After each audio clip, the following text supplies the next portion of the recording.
Good morning, John. You and I grew up going to Rax. It was for the days when we'd been good, when Wendy's wasn't good enough, when it was time to split a cookie so soft and gooey that you could push it back together and it would stay that way. Rax was a roast beef place, like Arby's, except that it was constantly undergoing identity crises and it had no idea what it wanted to be. Mostly in their advertising, they just wanted to make the case that they somehow weren't like the other major fast food chains. Here's one of the most successful attempts to do that, implying people are oppressed because they can only get one kind of chicken sandwich. At Rax, you can get an eeny, meeny, and a miny. Eeny, meeny, and miny. Where's Mo? There ain't no Mo.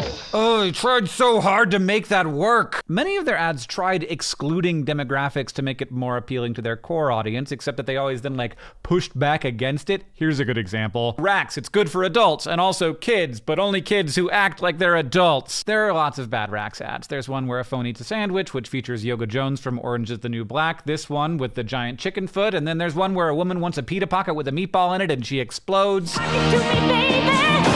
Ads were bad in the 80s and 90s, and these are all your normal bad ad fare. But as Rax continued to lose focus and market share with an all-you-can-eat pasta bar, upgraded interiors, getting into pizza for some reason, they went all in on the worst idea ever. Mr. Delicious. Hello, I'm Mr. Delicious, the new spokesman for Rax Restaurants. My job? To encourage you to enjoy tasty, affordable meals in a more mature dining environment. He's like a low-energy Rodney Dangerfield. He is a sad man. And that vacation he took to Bora Bora with those two young friends, well, that left Mr. Delicious feeling empty and unfulfilled. No, you need to explain. Mr. Delicious just had some rather delicate surgery.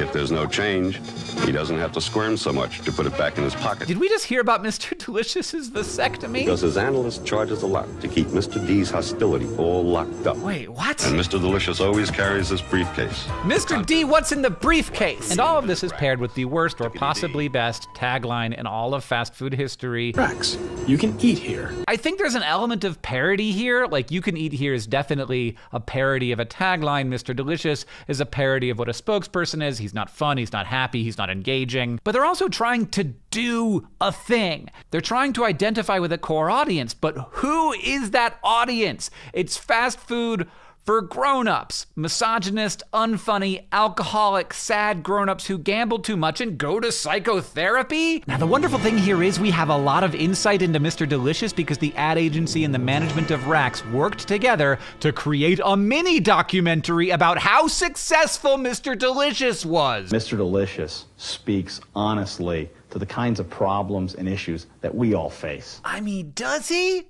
I don't feel like he does. Who is the target market for this 15-minute mini doc? One assumes it was the Rax franchisees who were, I'm sure, livid that the company was being mismanaged so dramatically. Yeah, I go to the can during the commercials, but now that Mr. D's on, I'll just hold it. Mr. Delicious reminds me of my dad. It's somewhat telling that the 15-minute-long pro-Mr. Delicious propaganda documentary they put together included this line. Mr. Delicious is obnoxious. Oh my God, Rax filed for bankruptcy less than a year after the launch of Mr. Delicious, making the confidence of this statement is absolutely going to go down as one of the classic characters in advertising history. Seem just a little off the mark. Now, Rax had a ton of problems, and Mr. Delicious didn't cause all of them. It was a cutthroat time in the fast food industry, but whatever gamble these people decided they had to make, it went even worse than Mr. D's trip to Reno.